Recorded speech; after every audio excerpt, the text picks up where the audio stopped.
For the past few years, Ricky Gervais, Stephen Merchant, and Carl Pilkington have been meeting regularly for a series of pointless conversations. This is one of them. Testing. Is that right? Hello and welcome to the Ricky Gervais Show with me, Ricky Gervais, Stephen Merchant. Hello. And the little round-headed buffoon that is Carl Pilkington. All right.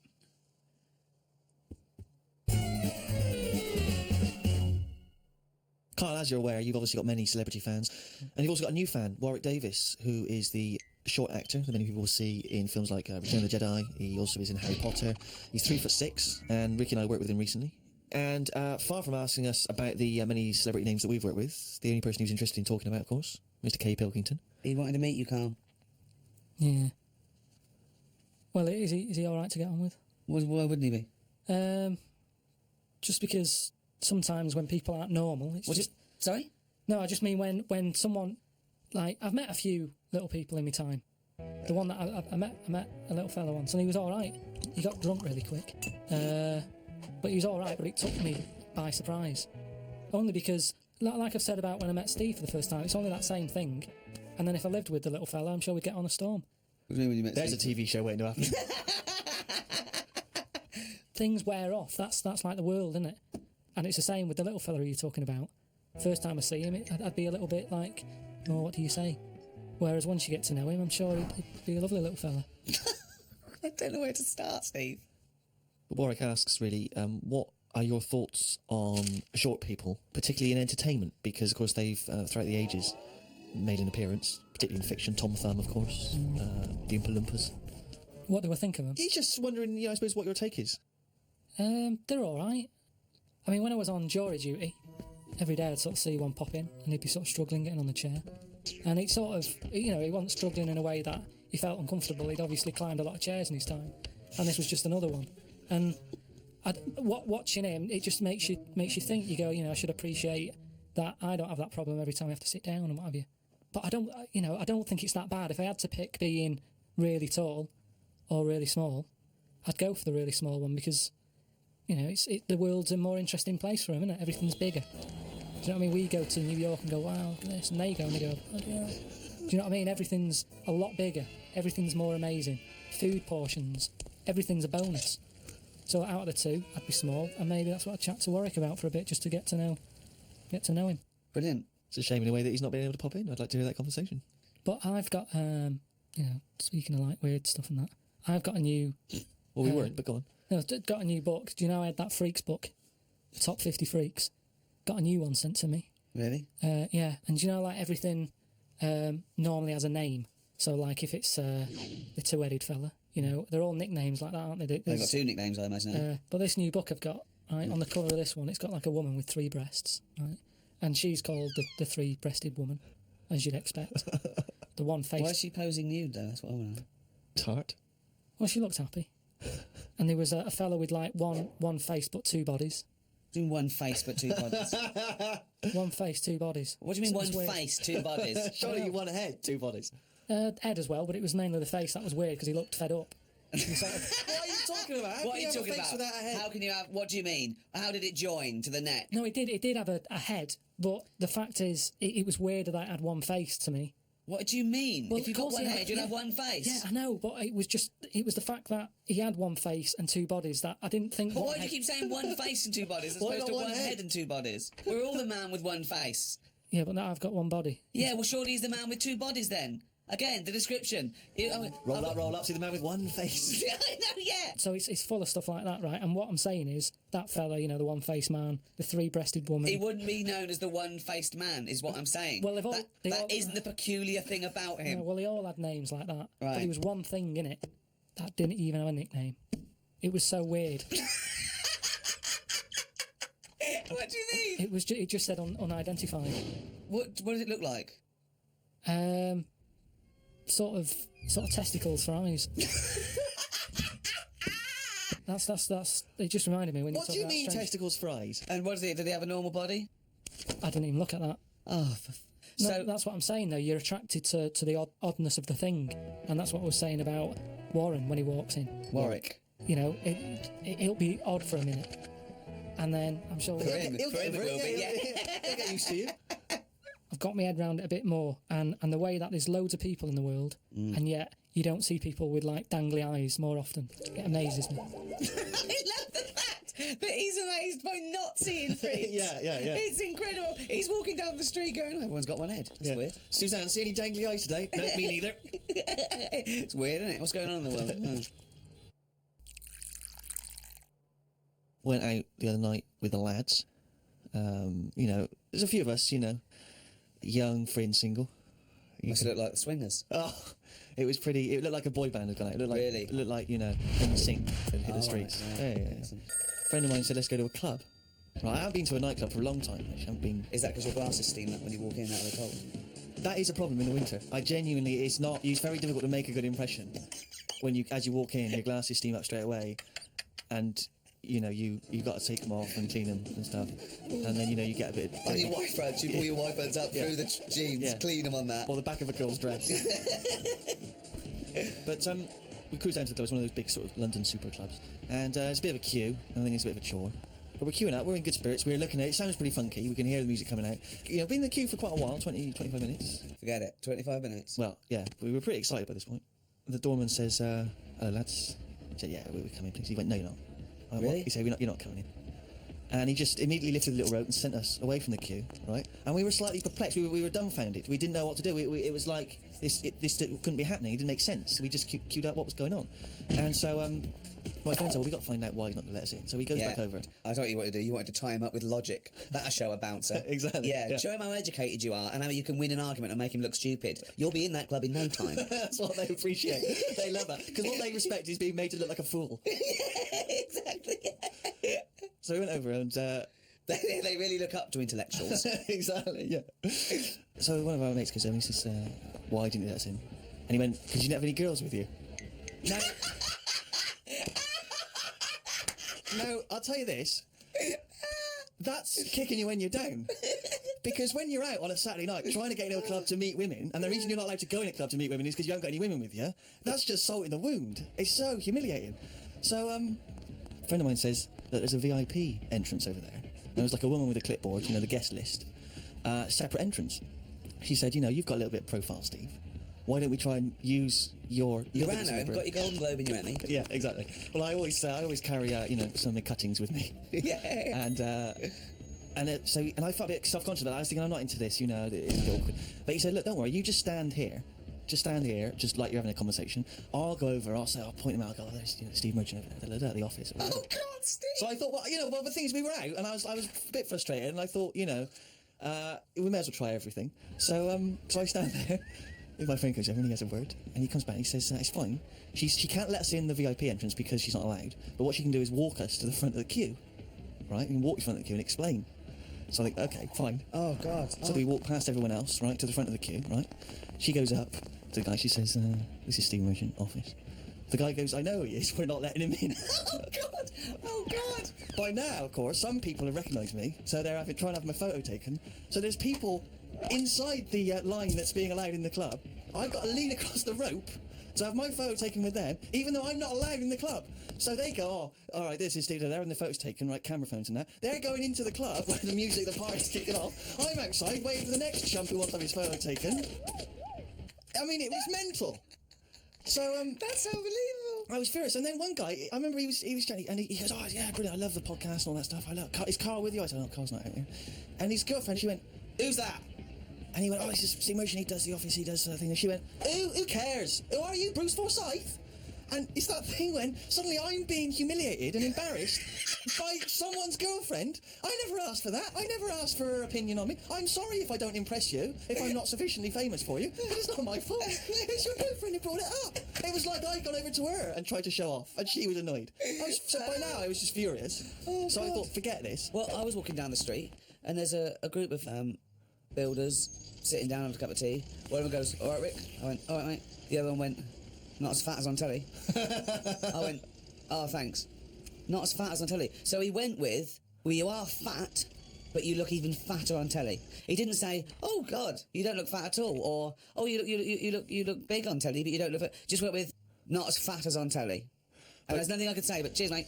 Now, when you said cheers, mate, did you say that because you were... Because I'd say cheers, mate, because I'd be a little bit scared of them. No, I'd be it's worried about like the repercussions. sarcasm, and I laughed after. Yeah. So you can get away with sarcasm with working class blokes. I'm a little bit more secure with a working class male than you, aren't I? I'm terrified of them. I feel like they're going to turn on me any minute. You don't feel confident sort of backing in a lorry driver? Terrified. Oh, right. Because okay. if I did, he'd probably lean out and just go and get your dad, mate. Yeah, not you. Fuck off, I'm not Not interested. you. Yeah.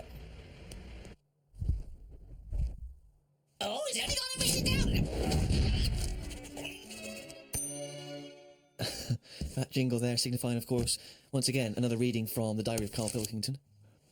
Now, of course, for those of you who have not been keeping abreast of Carl's medical complaints, just bring us up to speed, Carl. You had to go into hospital because previously you'd had... I've been in treatment. and out, honestly. I've been in and out of that hospital just with kidney problems, really painful and what have you. And He had kidney stones, all right? No, but sorted. seriously. I had a bit of a lie-in today because I have to get up early for my operation tomorrow. Not only have I got to have tubes shoved up my knob, but I also have to get up at 5:50. Suzanne said I could have what I want for my last dinner. It's not your last dinner, you're going for an operation. Yeah, but you can't take things for granted these days. Oh, I had shepherd's pie and peas. Suzanne made it from scratch. As nice as it was annoying. Because making stuff from scratch means loads of pots, and it's my job to do the washing up. So much as the food was nice, there was loads of pans and that. People who get their last dinner on death row don't have to wash up. Got up at 5:55. You were supposed to be getting up at 5:50 on the other page. You were 5 minutes late getting up. He's often late. Often late. Got to the hospital and had to wait in the waiting room. There was another 9 people in there waiting to be sorted. I got called in. They sat me on a bed and took all my details down. 5 minutes later, I'd been knocked out. I got woke up and they were ripping a pipe out of my throat. I felt more rough this time. The doctor came to see me and said he couldn't find a stone, so I must have passed it. I said, "Are you sure?" He said, "Yeah, we filled your kidney with water and expanded it, and there was no hiding place." I sat in the recovery room for an hour while they found me a bed. One of the fellows who was sat in the room with me this morning got wheeled in. They couldn't wake him up. All the nurses were laughing because he didn't want to wake up. I bet they were laughing at me when I was in the theatre. Someone told me they totally strip you when they're operating. I would have looked like the alien on the Boswell incident. Boswell! It's quite a nice analogy if it weren't for the fact that you said Boswell. He's... It's the Roswell incident. Didn't sleep much through the night because there was a 60-year-old fella shouting at the nurse about his pillows. I don't think I slept through a full hour with one thing or another going on. My bed was next to the toilet, so I kept hearing the flush. How do they sleep in hospitals, though? They wake you up to give you fucking sleeping pills and things, don't they? How do you sleep in there? I don't know what it is. There's no air. There was an old fella across from me who kept breaking wind. He didn't even try and cover it. He was just of that age where he didn't care. Just like, that's what I do. I'm in the hospital, leave me alone. What do you mean? Just, I don't know what was wrong with him. I talked to him because at first I felt sorry for him. I was a little bit like, you know, he's had no visitors. No one's calling him up, so I'll talk to him. But then he got that familiar with me that he'd just be doing it whilst I'm chatting to him. Just like he's my granddad or something. It's just like, oh, that's what he does. It's like, well, I'm ill as well. Stop doing that. Honestly, unbelievable. He didn't even try and cover it with a cough. It was just like, that's With the cough! How would you cover it with a cough? just non-stop. Got home and sat down. My pains are coming back, but the doctor said this would happen, that my insides are still in shock, so I need to take it easy. It's 9 o'clock. I'm in agony. I can't do the diary for the rest of the day. Jesus. So you may as well just tell us then what happened. Suzanne just got frustrated with me because I was rolling about on the floor and she was trying to watch Arthur. Right? So that was on the other night. I thought it was with your lodger. So, And she said, look, if you're in pain, do something. She said, you know... you went and got a cold plate. Yeah. No, use an ashtray. Plates are for liver damage. Got in a taxi. He filled up on the way, which was annoying. He didn't. That is cheeky. That really, I mean, he could On see the I was way in to the pain. hospital. So, Because he's not an ambulance driver. so anyway, he gets us there and he doesn't charge us, which is pretty decent. That's all right, yeah. So this gay fella came through. How And, do you know he was gay? just the way he was. I'm not having a go. He was a good fella. Do you know what I mean? A He's- doctor, you mean? No, he was a nurse. Right. And he came through and just sort of went, oh, how are you? And I was like, oh, I've better days. So he got As me you on mentioned in the diary, I remember the first time when I came here, they said the nurse might put a tablet up my arse. I thought the chances of that happening had just increased. Oh, Carl! Yeah, but I would have let him do it. Honestly, I was that sort of out of it. That, Of course you'd let him do it. He's a qualified nurse. No, but the way I am now, say if it was just a tablet for sorting out my blood pressure, and I walked in there and he went, oh, hello. And he said, yeah, let's pop that. I'd go, hang on a minute. but what I mean is that night, I would have just let him put 3 up, honestly. It's just weird, isn't it? How your body just goes, let them get on with it, and you trust anyone, don't you? When you're in that much pain and you need. And they're a qualified nurse, yes. Carl, of course, has written a poem about the experience entitled My Ward. All I've done here, I've been through I don't know what the word is, a bad experience. Trauma. A trauma, yeah. I've been through a load of trauma. So I'm just finishing it off with a little sort of picture for people. Go on then. Me, a Chinese fella, and an old bloke who looked like Mr. Burns from The Simpsons. Don't know what was wrong with him, but breaking wind was the symptoms. No one visited him or called him. He seemed quite lost to me. As well as wind problems, he had a colostomy. When I left, I said, "See you" to the old man. Turned out the other fella wasn't Chinese. He was from Japan. I never found out what was up with him. You've got a little picture there, haven't you, of me sat in my ward. I'm sat there with that fella who I didn't talk to, the old fella who had wind problems. And that's what a poem is, isn't it? But the detail about you thought he was Chinese and he turned out to be Japanese, how is that evocative? That's just a piece of misinformation. It's just I like it. I imagine a lot of people make I the like same it because mistake. you know why?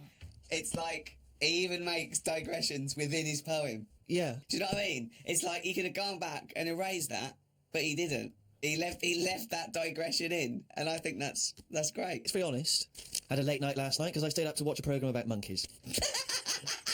It's already good. Of course it is. It's already good. Now, before I read on, I mean, is this not some kind of monkey news? Is this not a late return to monkey news? Well, it's not that good. Is it not? Whereas the other monkey news is... Oh, chimpanzee, that is more shit. This is what he says. This is what he gleaned from the programme about monkeys.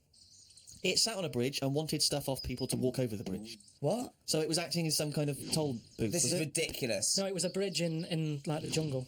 Oh, shut the fuck up. And it's a monkey that sat on a bridge, and a lot of tourists go through the area. No, it's a monkey look at them. who realised that if he sits there, he'll get stuff because it look like it's a cute little chimp begging. No, but every time. Yeah, because you give a monkey, I'm as bad as him now. If you give a chimpanzee a banana, and he starts realising that humans have things to give. Yeah, but it's all squirrels sorts of learn that. But you don't go, you wouldn't say, went to the park, there's squirrels waiting at the gate. You have to give them a toll to go in. They're only going to give them a nuts. They come up to you every time. You fucking idiot. Went to bed after watching it and fell asleep thinking about it on the bridge right now. It's a bit bad, really, because the monkey should work harder for its food. It made me remember the slug I saw yesterday that was eating bird poo. Nobody would ever help a slug with food like they do with ducks and monkeys. A slug's life is pretty bad. The only time they come out of their den is when it's raining. Den. So even their days out are depressing. Do you know what I mean? No. It is like, it's a horrible thing to be, innit? A slug. I love him talking about what is it like to be a slug. No, just because like the monkey, even though it's been quite aggressive, everyone was like, "Oh, give it some water," and it was well like kitted out. It had like chocolate bars, bottled water, some like fizzy stuff, and all that. An iPod, it was listening to Monkey News. He could have had one if he wanted one. It was getting away with murder on that bridge, and that's just because it was furry. Yeah, if that was like a blob, like a slug, there's no way people would be that friendly towards it. And it just annoys me how you get this pecking order for like no matter what creature you are, favouritism. And that slug was only eating that bird poo because it wasn't being offered stuff. If it was offered toffees or whatever. Well, it's just sad, isn't it? It's come to that. That's what its life has come to. Yeah, but it's not. As was mollusk raining, like that's I said. down on its fucking luck. It didn't live in a big country house, No, and this but wife it left is. it the I kids was- when it I started was hitting the watching bottle. it, and I kind of thought, and look, they do only come out in the rain, and it's depressing, and it'll probably get killed in a bit, and that was its last meal. I just...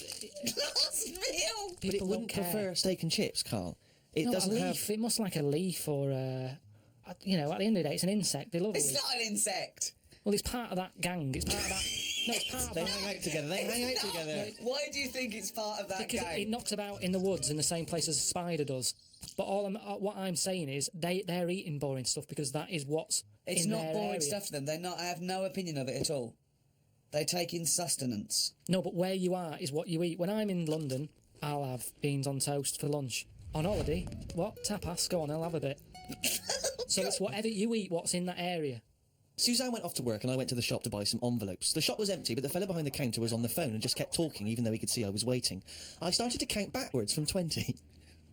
When I got to 6, he hung up and served me. I won't use the shop again. Question, why count backwards from 20? So he's thinking, what's going to happen at 1? If I start counting from 1, he's going, well, let him carry on. What, out loud? So, not really loud, but like more of a mouth action so he could see I was doing it. You know, like Sorry, you just started miming counting backwards to a man in a shop. He's on the phone. The Yes. shop is empty. I Yes. thought he'd like me custom. He could have served me and stay on the phone. Even though I don't like that, at least he's still doing what he needs to do. I just said, working in a sorry, shop. can I just get these, please? Yeah. Well, I stood there and I thought, it's annoying me now. My kidneys aching and I started to get a bit of a sweat on. So I thought, right, I'm going to give him 20 seconds and if he hasn't got off the phone, I'm leaving. You are giving one yourself. of the strangest people. It's just giving yourself a thing. I could have been stood there for Free. ages. He's one of the strangest people who's free to walk It's the about streets. no. I set myself a little target, and I thought I don't want to waste another 30 seconds in here. I'll give him 20. It worked. He served me at 6. But it didn't work. Yeah, but did he do it because you were doing that, or did he finish his phone call? I don't know. I was busy counting.